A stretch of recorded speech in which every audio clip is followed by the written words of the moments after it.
दोस्तों, एनवीएन के विशेष कार्यक्रम बातचीत में आपका फिर एक बार स्वागत है।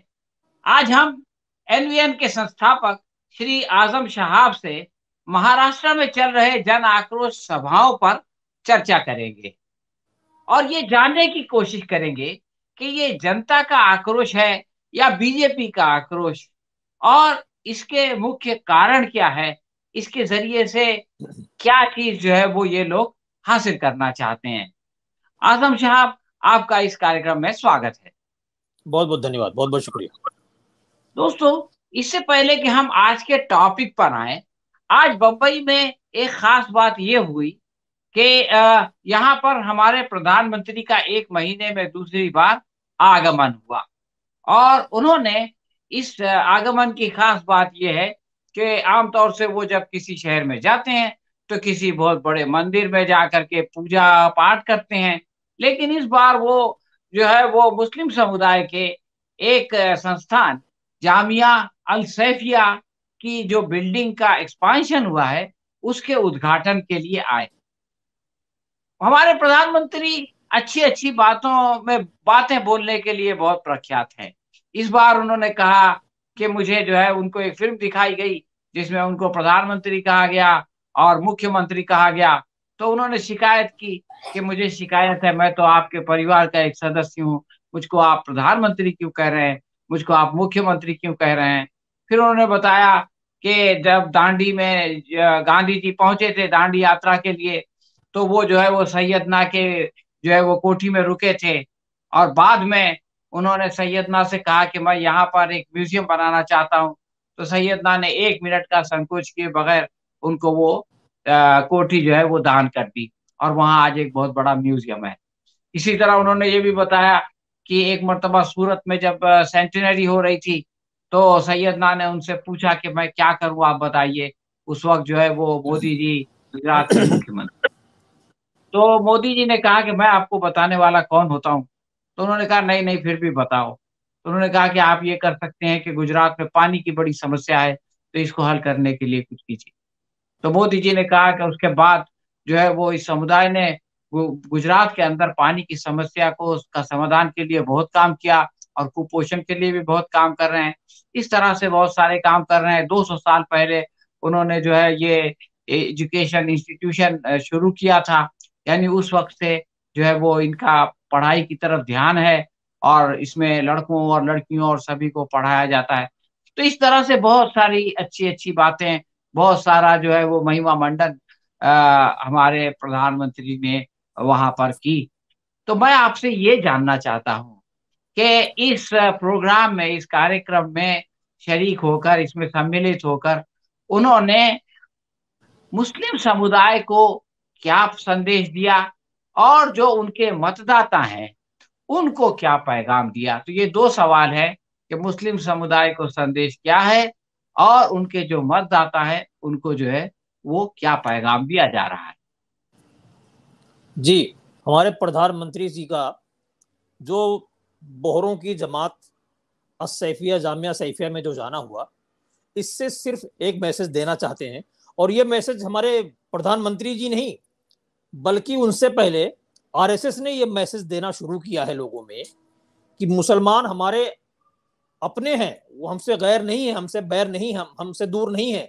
हम उनको अपने साथ करेंगे और उनको साथ लेकर के चलेंगे। ये दरअसल एक मैसेज है जो आरएसएस के लेवल पे भी और मुख्यमंत्री और हमारे प्रधानमंत्री जी के लेवल पे भी देने की कोशिश की जा रही है। इसी क्रम में ये हमारे जामिया सैफिया में भी हमारे प्रधानमंत्री जी का आना हुआ। तो अब प्रधानमंत्री, जैसा कि मैंने बताया कि 2 मर्तबा 19 जनवरी को आए थे, और उसके बाद जो है अभी आज आए हैं 10 तारीख को। जी तो इस दौरान उनकी 19 तारीख को वो आए, और उसके 10 दिन बाद मुंबई में एक बहुत बड़ी जन आक्रोश रैली हुई। और अभी जब आए हैं तो इससे 5 दिन पहले एक रैली होने वाली थी 5 तारीख को, जो कि सुप्रीम कोर्ट की वजह से, यानी सुप्रीम कोर्ट ने ये कहा कि इनको इस बात की इजाजत तो दी जाए कि ये रैली करें, लेकिन ये उसमें कोई किस्म का नफरत और घृणा नहीं फैला सकते। और पुलिस से कहा कि इनकी वीडियो बनाओ और ला के हमको दिखाओ, ताकि हम ये देखें कि भाई इसमें कहीं ये लोग नफरत तो नहीं फैला रहे। इसका असर ये हुआ कि 5 तारीख की रैली उन्होंने कैंसिल कर दी, इसलिए कि अगर वही नहीं करना है तो फिर रैली क्यों करना है। रैली क्यों करें, यस। ये जो रैली है जो बम्बई में हुई है, ये कोई अकेली रैली नहीं है। इससे जी पहले बिल्कुल। महाराष्ट्र के 20 जिलों में जो है वो जी 3 रैलियां हो चुकी हैं। यानी कई जिलों में एक से ज्यादा रैलियां हुई। मुंबई में जी। भी जैसा कि मैंने आपको बताया, दूसरी रैली जो दादर है में। वो प्लान कर दी गई थी। और आगे भी इस महीने के आखिर में ये जो है वो महाराष्ट्र के अलग अलग जगहों पर इस तरह की रैलियां करना चाहते हैं।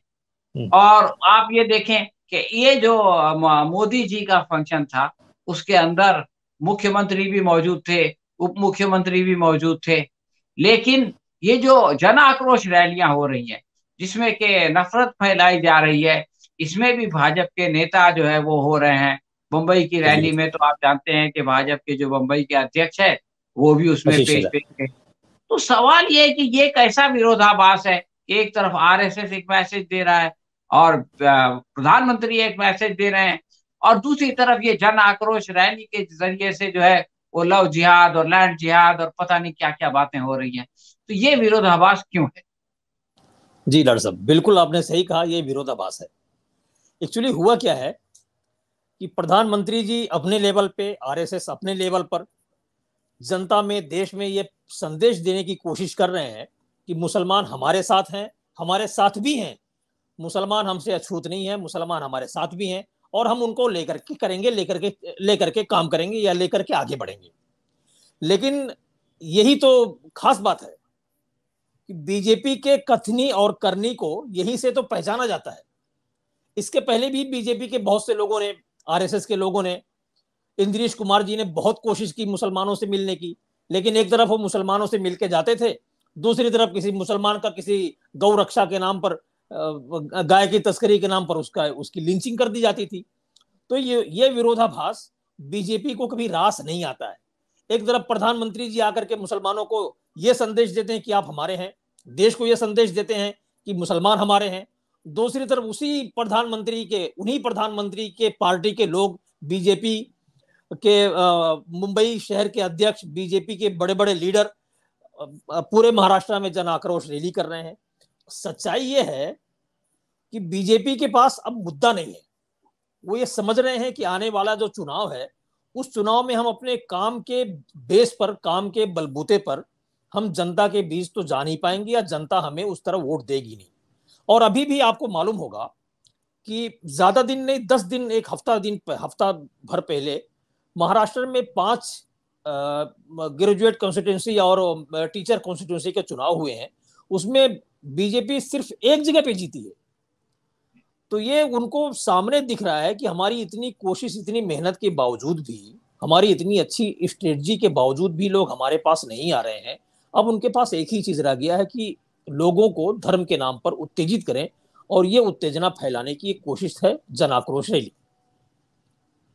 अच्छा, ये जो आपने कहा कि भाई इन लोगों के पास कोई मुद्दा नहीं रह गया है, एक इस पर हम तफसील से बात करेंगे, डिटेल में बात करेंगे। जी लेकिन डॉक्टर उससे साहब। पहले प्रधानमंत्री का एक महीने में 2 बार मुंबई आना, हम्म। ये इसका क्या महत्व है?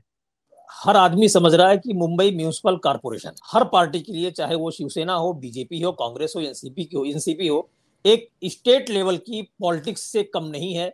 एक स्टेट के ऊपर अपना सत्ता जमाना या सत्ता हासिल करना किसी स्टेट का उससे कम नहीं है।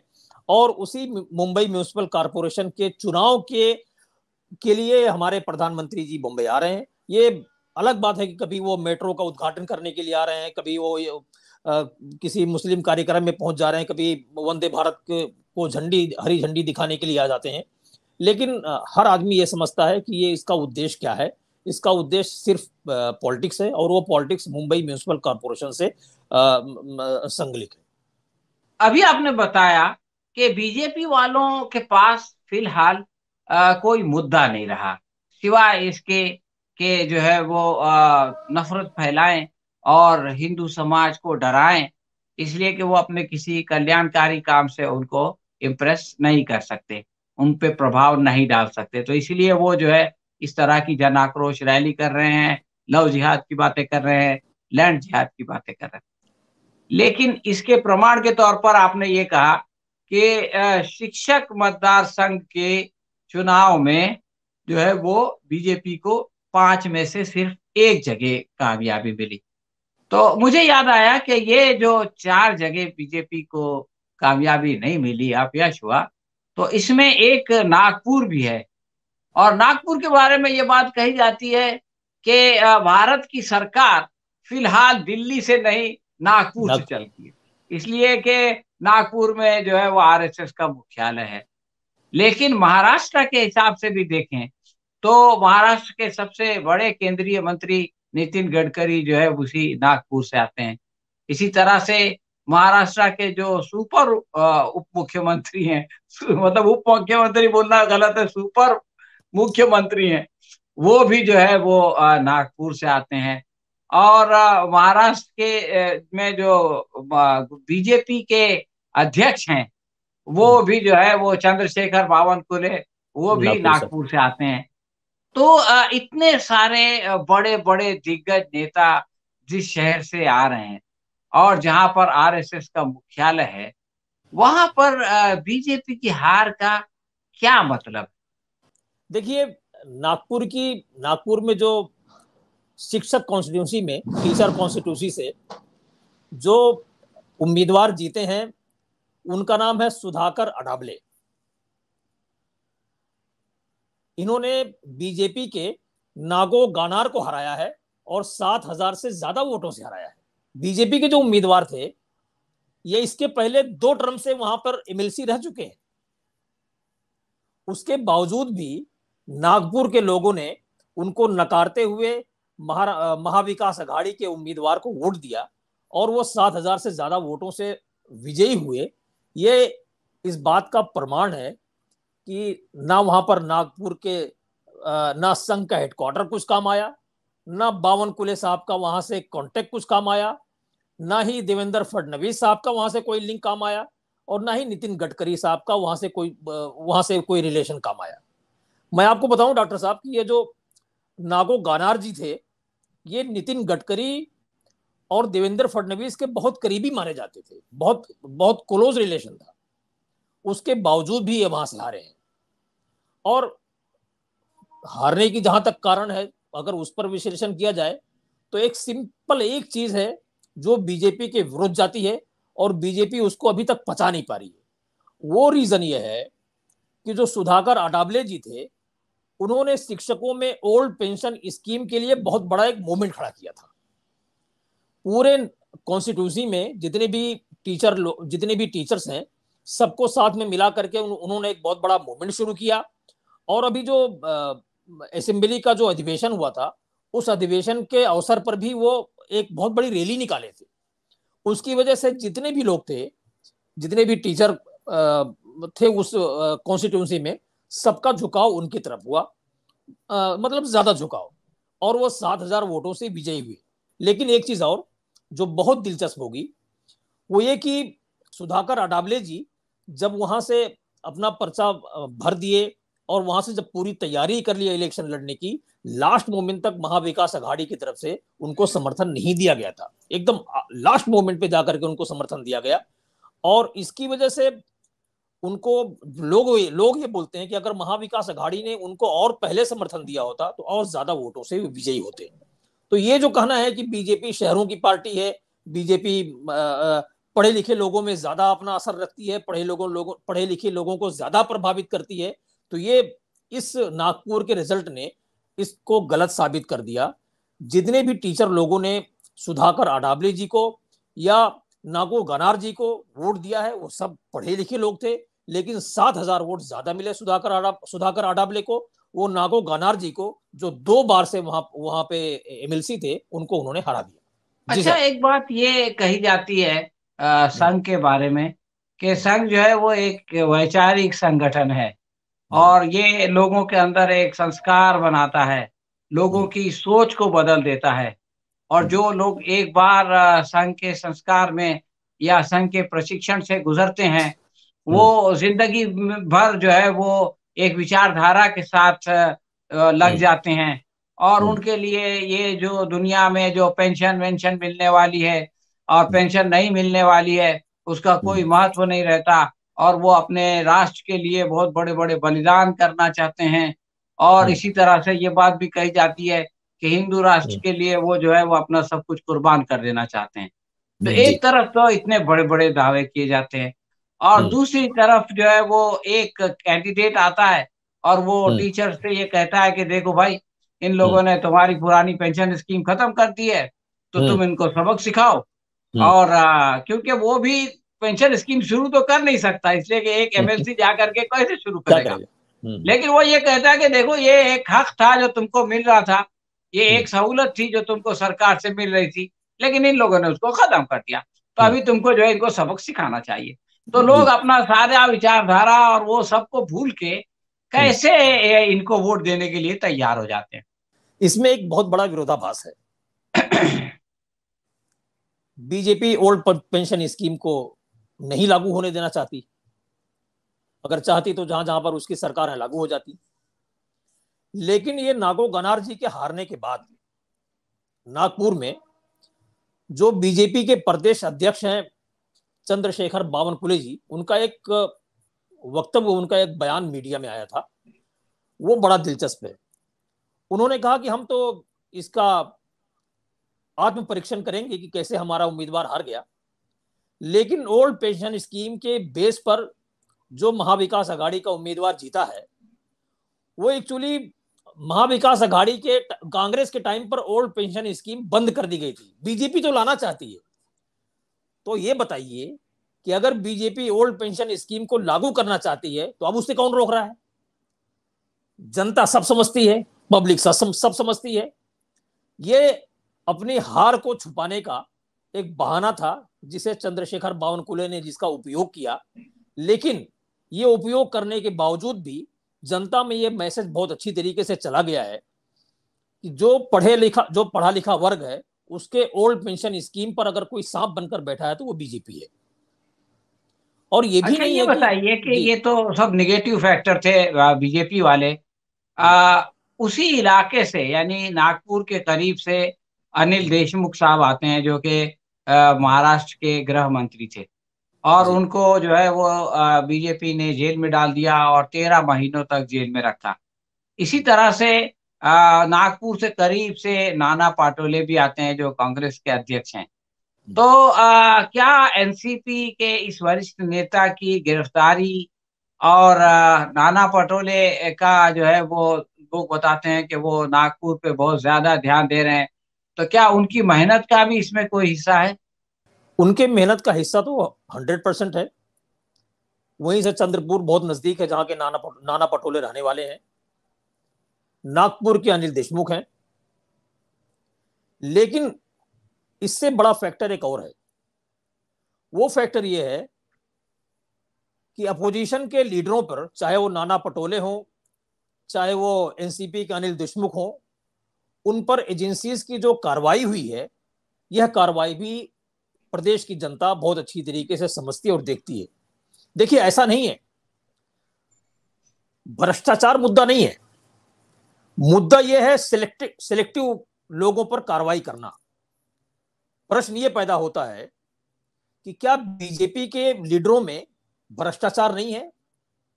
क्या बीजेपी के लोग भ्रष्टाचार में लिप्त नहीं है? लेकिन यह सिलेक्टिवली चुन चुन करके अपोजिशन के लोगों पर यह जो कार्रवाई हुई है, इस कार्रवाई ने जनता की आंखों को खोल दिया है। और नाना पटोले ने भी उस पर मेहनत की है। आपको पता होगा कि नाना पटोले के फोन की टिपिंग हुई थी पिछले देवेंद्र फडणवीस की सरकार में। अमजद खान के नाम से उनके फोन को टिप किया गया था। तो इस तरह से जो चुन चुन करके अपोजिशन के लीडरों के विरुद्ध जो कार्रवाई हुई है, यह कार्रवाई भी जनता को आक्रोशित किया है। और जनता अब अच्छी तरीके से समझने लगी है कि हमको करना क्या है और किस तरफ जाना है। अच्छा, चलिए, नागपुर जो है वो महाराष्ट्र का एक छोर है। हम दूसरे छोर की तरफ चलते हैं, कोकण की तरफ। कोकण के बारे में ये है कि शिवसेना का जन्म मुंबई में हुआ, लेकिन ये कि उसमें पहले शुरू में जो नेता आए, उनमें ज्यादातर का संबंध जो है वो कोकण से था। और वो पार्टी बंबई से पहले सबसे कोंकण में फैली, और फिर उसके बाद महाराष्ट्र के दूसरे क्षेत्रों में भी उसने अपने पैर फैलाए। लेकिन हम ये देखते हैं कि जहां नागपुर के अंदर बीजेपी हार जाती है, वहीं कोंकण के अंदर जो है वो बीजेपी जीत जाती है, और जो उम्मीदवार है शिवसेना का, वो हार जाता है। तो इसका ये जो हो गया उलटफेर, इसका क्या कारण? यहां पर मैं आपको थोड़ा सा करेक्ट करूंगा। कोकण में जो उम्मीदवार हारा है वो शिवसेना का उम्मीदवार नहीं था, वो शेतकरी कामगार पक्ष का उम्मीदवार था। और जो उम्मीदवार जीता है वो बीजेपी का भी उम्मीदवार नहीं था, वो शिंदे ग्रुप का उम्मीदवार था, जिसे लास्ट मोमेंट पर बीजेपी ने टिकट दे दिया। नंबर एक ये। नंबर दो, वहां से शेतकरी कामगार पक्ष के जो उम्मीदवार थे उनका नाम था बालाराम पाटिल। उन्होंने वोट लिया 10,997, आई थिंक 11,000। बीजेपी के जो उम्मीदवार थे उनका नाम है ज्ञानेश्वर महात्रे, जिन्होंने 20,600 700 कुछ वोट लिए। प्रश्न ये पैदा होता है कि अगर कोकण शिवसेना का गढ़ है और बीजेपी वहां पर अपने आप को बहुत मजबूत समझती है, तो बीजेपी के पास उम्मीदवार क्या नहीं थे? उन्हें दूसरी की पार्टी से उम्मीदवार आयात करके लाना पड़ा। इसलिए यह कहना कि कोकण में शिवसेना का पकड़ मजबूत हुई, पकड़ कमजोर हुई है, गलत होगा। वहां पर शेकअप का उम्मीदवार था, जिसे कांग्रेस, एनसीपी और शिवसेना ने सबने मिलकर के सपोर्ट किया था, और उस सपोर्ट की वजह से वहां पर वो 10,000 कुछ ज्यादा वोट ले आए। और लेकिन एक और बात है, ये जो थे बालाराम पाटिल जी, इनके विरुद्ध एंटी इनकम्बेंसी बहुत ज्यादा थी।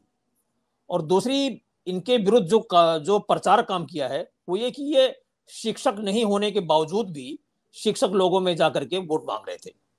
तो किस तरह वो शिक्षक लोगों की समस्याएं दूर करेंगे? इसी चीज को ज्ञानेश्वर म्हात्रे ने कैश किया। तो ऐसा नहीं लगता कि पूरे ये कोकण जो में। लोग शिवसेना के जो लीडर्स हैं, जो कि कभी उद्धव के साथ रहते हैं और कभी शिंदे के साथ जाते हैं, या निकल के बीजेपी के साथ भी चले जाते हैं, इनका जो है वो लोकल लेवल पे काम इतना स्ट्रांग है, और जनता के अंदर इनकी पकड़ और इतनी अच्छी है कि उनके पार्टी बदलने से, एक पक्ष से दूसरे पक्ष पे जाने से उनके मतदाता को कोई असर नहीं पड़ता, और वो जो है वो पार्टी के बजाय उस इंडिविजुअल को, उस व्यक्ति को वोट देते हैं। आपको ऐसा लगता है? कुछ हद तक तो ये बात कही जा सकती है, लेकिन अगर इसी बात को हम सब तरफ जर्नलाइज करें तो 5 जगहों पे चुनाव हुए हैं, 5 जगहों में से एक जगह बीजेपी जीती है। नागपुर अपने गढ़ में बीजेपी हार गई है, अमरावती में हार गई है, अमरावती में जबकि उनके पास सीट थी। तो ये एक ऐसा समीकरण पूरे महाराष्ट्र में बना हुआ है कि जिसमें महाविकास आघाड़ी 20 है, तो शिंदे ग्रुप और बीजेपी मिलकर के 19 आ रहे हैं। आप जानते ही होंगे कि पूरे महाराष्ट्र में शिवसेना के जितने लोगों ने 39-40 लोगों ने जो छोड़ करके शिंदे ग्रुप के साथ गए हैं, उसके बाद होना तो ये चाहिए था कि शिवसेना पूरे स्टेट में भरभरा करके बैठ जाती। लेकिन जिस तरह आदित्य ठाकरे, उद्धव ठाकरे, सुषमा अंधारे, इनकी रैलियों को जो लोगों का जन समर्थन मिल रहा है, उससे ये बात अच्छी तरीके से समझी जा सकती है कि जनता जो है शिवसेना उद्धव बाला साहब ठाकरे के साथ अभी भी है। अच्छा, इन पांचों में से ये जो उम्मीदवार है कोकण का, इसके अलावा कहीं शिंदे गुट का कोई उम्मीदवार इलेक्शन लड़ रहा था क्या? जी नहीं, नहीं लड़ रहा था। ये शिंदे गुट का उम्मीदवार था। लास्ट मोमेंट तक इसको शिंदे गुट जब टिकट देने ही वाला था तो बीजेपी ने हाथ बढ़ा करके ले लिया, और बीजेपी ने अपना एबी फॉर्म दे दिया, और बीजेपी से उन्होंने टिकट फॉर्म भर दिया। अच्छा, तो हमने अभी नागपुर कॉन्स्टिट्यूएंसी को देखा, जो कि बीजेपी के जो है वो पॉइंट ऑफ व्यू से हमने उस पर डिस्कशन किया। हमने कोकण की कॉन्स्टिट्यूएंसी को देखा और शिवसेना के एंगल से उसको जो है विश्लेषण किया। अब हम चलते हैं नासिक, और नासिक को हम जो है वो कांग्रेस के लिहाज से देखते हैं, कांग्रेस के दृष्टिकोण से देखते हैं कि वहां पर जो है वो बहुत सारी उथल पुथल हो गई, और कांग्रेस का उम्मीदवार जो है वो जीता तो है, लेकिन ये कि वो कांग्रेस के टिकट पे नहीं जीता, बल्कि वो जो है वो एक आजाद उम्मीदवार के तौर पे जीता। और ये खबरें भी है कि वो जो है हो सकता है कि बीजेपी में ज्वाइन कर ले, बीजेपी में शामिल हो जाए। तो ये क्या गड़बड़ हो गई? नासिक कॉन्स्टिट्यूंसी पे खूब उथल पुथल हुई है। नासिक से पहले जो अभी जो उम्मीदवार जीते हैं सत्यजीत तांबे, वहां से उनके पिताश्री सुधीर तांबे हुआ करते थे, वहां पे एमएलसी, वहां से 2 बार से एमएलसी थे। कांग्रेस ने इस बार भी उनको टिकट देना चाहा और उनके नाम को कांग्रेस ने डिक्लेयर भी कर दिया। दिल्ली से लेटर भी आ गया कि हम सुधीर तांबे को नासिक ग्रेजुएट कॉन्स्टिट्यूंसी से हम अपना उम्मीदवार घोषित कर रहे हैं, लेकिन सुधीर तांबे ने पर्चा भरने से मना कर दिया। उसके बाद कांग्रेस ने सत्यजीत तांबे को टिकट दिया, एबी फॉर्म दिया, लेकिन सत्यजीत तांबे शायद सोचा होगा कि इंडिपेंडेंट रह करके हम अच्छी मार्जिन से जीत जाएंगे। उन्होंने इंडिपेंडेंट रहना ही ज्यादा अपने लिए मुनासिब समझा। अगर वो कांग्रेस की टिकट पे भी चुनाव लड़ते तो वो अच्छे मार्जिन से जीत जाते, लेकिन इनकी वजह से कांग्रेस की वहां पर काफी किरकिरी हुई, काफी बदनामी हुई, जिसका परिणाम स्टेट कांग्रेस में बहुत उथल पथल के शक्ल में सामने आया। सुधीर तांबे जी को, सत्यजीत तांबे जी को कांग्रेस के प्रेसिडेंट ने, स्टेट प्रेसिडेंट ने पार्टी से निलंबित कर दिया। उनका विरोध करते हुए महाराष्ट्र के कांग्रेस के बड़े लीडर बाला साहब थोरात ने भी रिजाइन कर दिया। तो ये सब मिल मिला करके कांग्रेस के लिए बहुत किरकिरी का रहा है ये नासिक ग्रेजुएट सीट। लेकिन अभी कुछ ऐसा लग रहा है कि 15 तारीख को कुछ मीटिंग होने वाली है जिसमें कुछ समाधान निकल सकता है। अच्छा, आपको नहीं लगता कि इस तरह की सर्प उठावल से जो राहुल गांधी की यात्रा रही और महाराष्ट्र में उसको जबरदस्त प्रतिसाद मिला? नांदेड़ में लाखों लोग आए और शेगांव में तो 5 लाख लोगों की खबर है। और इतनी बड़ी जो है वो रैली और इतना बड़ा जन समर्थन, और उसके बाद फिर ये आपस की लड़ाई, तो ये कहाँ पहुंचेगा ये मामला? बिल्कुल आप सही कह रहे हैं कि राहुल गांधी की जो भारत जोड़ो यात्रा थी, उसके रिजल्ट को, उसके असर को इस तरह के असर फटवल बिल्कुल खत्म कर देगा। शेगांव में जो बड़ी बड़ी रैली हुई थी राहुल गांधी की, उसको मैनेज करने में, उसका सब कुछ प्रबंधन करने में बाला साहब थोरात का बहुत बड़ा हाथ था। और आज वही बाला साहब थोरात महाराष्ट्र कांग्रेस में कुछ नाराज होने की उनकी खबर आ रही है, जबकि आज वो नाना पटोले ने एक प्रेस रिलीज को इशू करके ये बताने की कोशिश की है कि कांग्रेस के अंदर कोई मतभेद नहीं है, हम सब साथ में हैं, बीजेपी हमको बदनाम करने की प्रयास कर रही है। लेकिन लोगों को भी समझ में आ रहा है कि ये नाराजगी किस हद तक आगे बढ़ी हुई है। और एक और आज प्रेस रिलीज कांग्रेस के हेडक्वार्टर ने दिल्ली से रिलीज हुई है, जो कस्बा चिंचवड़ जो विधानसभा जो अभी बाई इलेक्शन होने वाला है, वहां के लिए स्टार प्रचारकों की लिस्ट आई है। उस लिस्ट में भी बाला साहब थोरात है। तो बिल्कुल आपका कहना सही है कि राहुल गांधी ने जो विदर्भ में, जो पश्चिम महाराष्ट्र की तरफ जो भारत जोड़ो यात्रा की थी, और उस यात्रा का जो प्रभाव जनता पर पड़ा था, ये आपस में कांग्रेस का जो लड़ाई झगड़ा है, ये उससे उस प्रभाव को बहुत धूमिल कर देगा। अच्छा, अमरावती में क्या हुआ? अमरावती का रिजल्ट बहुत लेट में डिक्लेयर हुआ। कहा जाता है कि 30 घंटे तक वहां पे वोटों की गिनती चलती रही, लेकिन इस वोटों की गिनती के बावजूद भी वहां पर कांग्रेस का उम्मीदवार जीत गया। महाविकास आघाड़ी के उम्मीदवार धीरज लिंगाड़े नाम था, उन्होंने 46,344 वोट प्राप्त किए। और जो बीजेपी के उम्मीदवार थे रंजीत पाटिल, उन्होंने 42,000 या 43,000 वोट उन्होंने लिए वहां से। कुल 23 उम्मीदवार थे वहां पे। पहले ही फेरी में जब वो स्क्रूटनी होती है जिसमें 12 उम्मीदवार बाहर आ गए थे, वोट पड़े थे 94,000 कुछ, जिसमें से महाविकास आघाड़ी का उम्मीदवार जो है वो 46,000 वोट लेकर के विजयी हुआ 30 घंटे की काउंटिंग के बाद। अच्छा, एनसीपी को आमतौर पर पश्चिम महाराष्ट्र की पार्टी माना जाता है, लेकिन उसने इस बार औरंगाबाद से इलेक्शन लड़ा और वहां पर उसको कामयाबी मिली। ये कैसे हुआ? औरंगाबाद की जो कॉन्स्टिट्यूंसी थी वो टीचर कॉन्स्टिट्यूंसी थी सर। वहां से एनसीपी के विक्रम काले उम्मीदवार थे और बीजेपी के उम्मीदवार थे किरण पाटिल, और एक और अपक्ष उम्मीदवार थे, उनका नाम था सूर्यकांत विश्वासराव। एनसीपी के जो विक्रम काले थे वो 2006 में एक वहां से विधायक हुआ करते थे, वसंत काले, उनके सुपुत्र हैं ये। वसंत काले के निधन के बाद एनसीपी ने इनको, विक्रम काले को टिकट दिया, और उस टाइम से ये कंटिन्यू उस सीट पर जीतते हुए आ रहे हैं। इस बार उन्होंने 6000 कुछ 700 वोटों से जीत हासिल की है। और आपको ये जानकर आश्चर्य होगा कि औरंगाबाद की इस कॉन्स्टिट्यूंसी में बीजेपी तीसरे नंबर पे चली गई है। वहां से चौथी बार ये जीते हैं विक्रम काले, जो एनसीपी के हैं। उनके बारे में बताया जाता है कि पूरे कॉन्स्टिट्यूंसी में उनकी पकड़ बहुत अच्छी है। वो रोजाना दौरे पे निकल जाते हैं, किसी होटल में ठहरने के बजाय किसी टीचर के यहाँ ठहरते हैं, उसके घर पे खाना खाते हैं, उसके समस्याओं को सुनते हैं। वो कहने का मतलब ये है कि वो टीचरों के बीच इतने रचे बसे हैं कि टीचरों ने उन्हें भरपूर वोट दिया इस बार भी, और चौथी बार उनको विजयी बनाया। अब सारे लोगों की निगाहें जो है वो बॉम्बे म्युनिसिपल कॉरपोरेशन पे है, मुंबई महानगर पालिका पे। तो ये जो रिजल्ट्स आए हैं, इसका जो रुझान सामने आया है, इसकी रोशनी में मुंबई म्युनिसिपल कॉरपोरेशन के बारे में क्या कहा जा सकता है?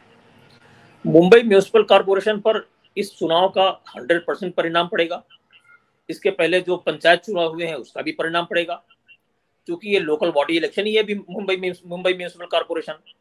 लेकिन मुंबई म्युनिसिपल कॉरपोरेशन का वैल्यू इतना ज्यादा है कि यहाँ पर इसको ऐसा लग रहा कि किसी स्टेट के चुनाव की तरह इसको लड़ा जाएगा इस बार तो ऐसा लग रहा कि वो नाक की लड़ाई है। बीजेपी चाहती है कि यहाँ पर कब्जा कर ले, शिवसेना चाहती है कि हम छोड़ेंगे नहीं, शिवसेना का भी कब्जा है। और शिवसेना के साथ कांग्रेस और वंचित बहुजन अघाड़ी और एनसीपी और दूसरी छोटी छोटी पार्टियां भी आ गई हैं। तो इस बार मुंबई म्युनिसिपल कॉरपोरेशन में का जो इलेक्शन है बहुत इंटरेस्टेड होगा। और मैं समझ रहा हूँ कि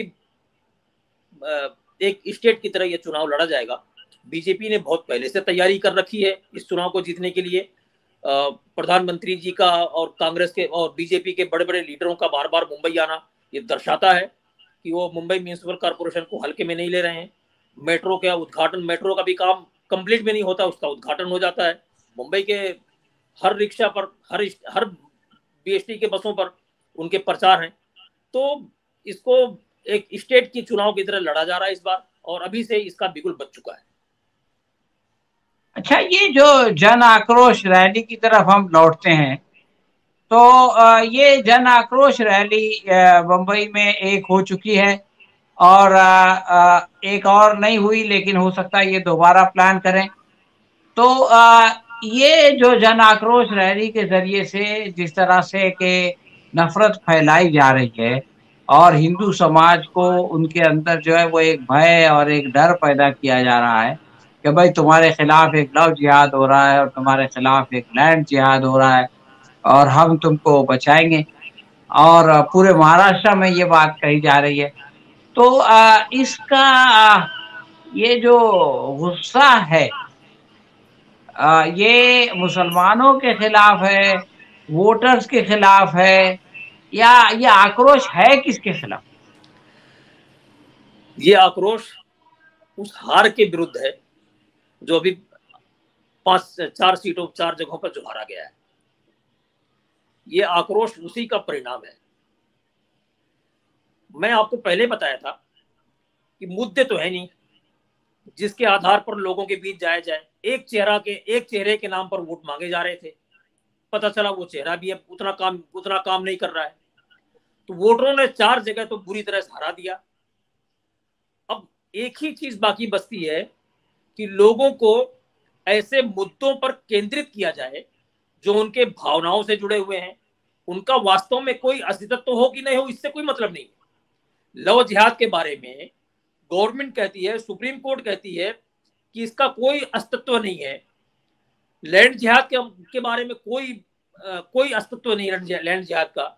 उसके बावजूद भी एक भावनात्मक एक धारणा को क्रिएट करके एक ऐसा गुस्सा लोगों के अंदर वो भरना कि वो गुस्सा उनके वोट में कन्वर्ट हो जाए, यही इस जन आक्रोश का उद्देश्य मुझे लग रहा है।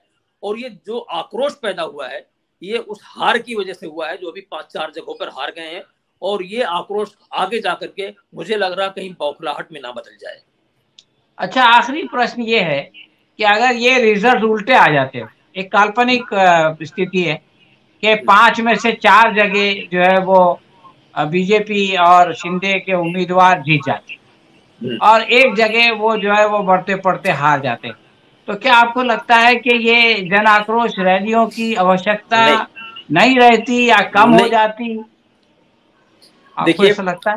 हाँ जी, मुंबई म्यूनिसिपल कॉर्पोरेशन नजदीक है, 2024 नजदीक है, अगले साल चुनाव होने वाले हैं, स्टेट के चुनाव होंगे, पार्लियामेंट के चुनाव होंगे, और 1-2 महीने के बाद मुंबई म्यूनिसिपल कॉर्पोरेशन के चुनाव होने वाले हैं। तो ये, जैसा आपको मालूम है कि हर वो मुद्दे को यूज किया जाएगा जो वोटरों को वोटिंग में कन्वर्ट कर सके। अगर 5 जगहों में से 4 जगह बीजेपी जीत गई होती और एक जगह हार गई होती, आपको बताऊं कि पूरे महाराष्ट्र में इतने बड़े बड़े विजय विजय रैली निकली होती, बड़े बड़े जश्न मने होते, और बड़े बड़े होर्डिंग और पोस्टर और क्या क्या हुआ होता कि हमने पूरे महाराष्ट्र में कब्जा कर लिया और यह दर्शाता है कि पूरा स्टेट बीजेपी के साथ है। लेकिन हो गया उसके खिलाफ, उसके विरुद्ध होने के कारण यह हुआ कि अब ऐसा लगने लग गया कि हमारी पूरी कोशिश तो नाकाम हो रही है, हम अपने गढ़ में हार रहे हैं, जहां से हम आते हैं, जहां संघ का मुख्यालय है, जहां पर नितिन गडकरी है, जहां से बावनकुले हैं, जहां से देवेंद्र फडणवीस हैं, और जो 2 बार का वहां पर 2 टर्म से जो आदमी एमएलसी है, जिसके बारे में ऐसा बोला जाता है कि बहुत बहुत प्रामाणिक लीडर है, वो हार रहा है। अमरावती से हार रहे हैं, नासिक से हार रहे हैं, औरंगाबाद से हार रहे हैं बीजेपी, और यहाँ पे कोकन में अगर उनको उम्मीदवार की जरूरत पड़ रही है तो दूसरी पार्टी से आयात करके ला रहे हैं। तो ये कंडीशन दर्शाता है अच्छी तरह से, बहुत आक्रोशित है, और इसी आक्रोश के फलस्वरूप ये पूरे स्टेट में जन आक्रोश रैलियां कर रहे हैं, जिसमें कोई मुद्दा तो वोटरों के विरुद्ध कोई मुद्दा मिलेगा नहीं। तो उस जन आक्रोश को घुमा दिया गया है लैंड जिहाद और लव जिहाद की तरफ। लेकिन अब उसके विरुद्ध मुंबई पुलिस और डीजी से भी लोग मिल रहे हैं और मांग कर रहे हैं कि इस तरह की रैलियों पर पाबंदी लगाई जाए या उनको रोका जाए। अच्छा, जन आक्रोश रैली और विजय रैली, ये दोनों में क्या फर्क है? मतलब ये कि अगर बीजेपी एक विजय रैली निकालती है और ये बताती है कि भाई सारे लोग हमारे साथ हैं, तो उससे समाज में कैसा प्रभाव पड़ता है? और जब ये लोग जन आक्रोश रैली निकालते हैं तो उसका समाज पर क्या असर पड़ता है? ये मुद्दों की बात है। जन आक्रोश रैली में जो मुद्दे उठाए गए हैं वो मुद्दे हैं लव जिहाद और लैंड जिहाद। विजय रैली में जो मुद्दे उठाए जाते हैं वो है कि सब भगवा मय हो चुका है, पूरी पब्लिक हमारे साथ है। जन आक्रोश रैली में मुद्दे उठा करके उन वोटरों को डराया जा रहा है, डराने का प्रयास हो रहा है कि अगर आपने आगे जाकर के हमें वोट नहीं दिया तो ये लव जिहाद करने वाले जिनका कोई अस्तित्व है ही नहीं है, ये लैंड जिहाद करने वाले जो कहीं मौजूद ही नहीं है, ये आपके घर तक पहुंच जाएंगे और वही हाल होगा जिसके बारे में हम आपको डरा रहे हैं। विजय रैली में वो ये बताते हैं कि पूरा स्टेट, पूरा कॉन्स्टिट्यूंसी भगवा मय हो चुका है, सब लोग बीजेपी के साथ हैं, सब लोग प्रधानमंत्री जी के साथ हैं, सब लोग हमारे उम्मीदवार के साथ हैं, सब लोग शिंदे ग्रुप के साथ हैं, इसलिए सबको हमारे साथ आ जाना चाहिए। अब यहाँ पर हमारे अलावा कोई यहाँ पर टिक नहीं सकता। तो ये जन आक्रोश रैली हो या विजय रैली हो, इन तमाम रैलियों का एक ही उद्देश्य होता है कि किस तरह पॉलिटिकल माइलेज हासिल किया जाए, और ये सिर्फ पॉलिटिकल माइलेज हासिल करने के लिए। सवाल ये नहीं है कि वो क्या करते हैं और क्या उनका उद्देश्य है, वो तो हर पॉलिटिकल पार्टी का ये उद्देश्य होता है कि भाई ज्यादा ज्यादा वोटर्स को अपने साथ करो। तो इसमें कोई बीजेपी का अकेला नहीं, लेकिन इसका जो समाज पे प्रभाव पड़ता है, लोगों की जो प्रभाव पड़ता है, जो लोगों के आपस में रिश्ते हैं उस पे जो असर पड़ता है, ये है प्रश्न। जन आक्रोश रैली से आपस के जो वही रिश्ते थे जो भारत जोड़ो यात्रा के थ्रू राहुल गांधी ने दिया था कि नफरत छोड़ो भारत जोड़ो, जो बरसों से हमारे देश की एक संस्कृति रही है कि हिंदू मुस्लिम सब साथ में मिलकर रहेंगे, तो ये साथ में मिलकर रहने से इनको बहुत बड़ा नुकसान है। जो जन आक्रोश रैली के लोग हैं, जो लोग नफरत फैलाना चाह रहे हैं, जो लोगों में भेदभाव पैदा करना चाह रहे हैं, तो जन आक्रोश रैली के मुद्दों के जरिए वो इनके जो समाज में एक ऐसी नफरत, एक ऐसा घृणा पैदा करने का प्रयास कर रहे हैं, जो घृणा आगे जाकर के उनके वोट बैंक में बदल जाए। तो आप ये कह रहे हैं कि भारत जोड़ो यात्रा का एंटीडोट बीजेपी के पास जन आक्रोश रैली है, यानी उसका जो प्रभाव पड़ता है ये उसको खत्म करती है। या इसका जो प्रभाव पड़ता है वो इसको खत्म करती है? ऐसा इनके बीच में संबंध है? हाँ, ऐसा ही कुछ संबंध मुझे दिखता है, क्योंकि भारत जोड़ो यात्रा के जहां जहां से गुजरी है, आपको जानकर ये आश्चर्य होगा कि बहुत बड़े बड़े लीडरों ने आकर के राहुल गांधी का वेलकम किया, स्वागत किया। कई कई किलोमीटर तो लोग खड़े रहे, पैदल चलते रहे, सुबह सुबह 5 बजे, ठंडी के वक्त, ठंडी के समय में भी। तो ये इस बात का परिणाम था कि भारत जोड़ो यात्रा सफल हो रही है। शेगांव में 5 लाख लोग राहुल गांधी की सभा में उपस्थित थे।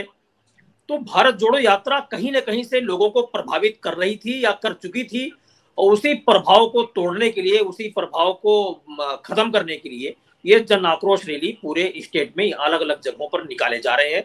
लेकिन अब प्रॉब्लम यह है, उस जन आक्रोश रैली के माध्यम से वो ये बताने का प्रयास कर रहे हैं कि लव जिहाद करने वालों का समर्थन कौन कर रहा है, लैंड जिहाद करने वालों का समर्थन कौन कर रहा है। तो जो लोग इसका समर्थन कर रहे हैं उनसे दूर हो जाओ। जबकि आज तक जो इस रैलियों के जो आयोजक हैं वो एक कोई ऐसी मिसाल भी नहीं दे सकते कि पूरे स्टेट में कहीं कोई लव जिहाद का कोई इंसिडेंस हुआ हो, क्योंकि लव जिहाद नाम की कोई चीज है ही नहीं। चलिए, बहुत लंबी बातचीत हो गई, और महाराष्ट्र में जो जन आक्रोश रैली चल रही है और जो अभी शिक्षक के चुनाव के जो नतीजे आए हैं, और उससे पहले जो प्रधानमंत्री की बम्बई यात्रा है, इस तरह के बहुत सारे एस्पेक्ट पे हम लोगों ने गुफ्तगू की, और आपका बहुत बहुत शुक्रिया। इसी पर हम अपना प्रोग्राम आज समाप्त करते हैं, और प्रेक्षकों का भी शुक्रिया कि वो हमारे साथ इस प्रोग्राम में रहे। शुक्रिया, धन्यवाद। बहुत बहुत बहुत बहुत धन्यवाद, बहुत बहुत धन्यवाद, बहुत बहुत धन्यवाद।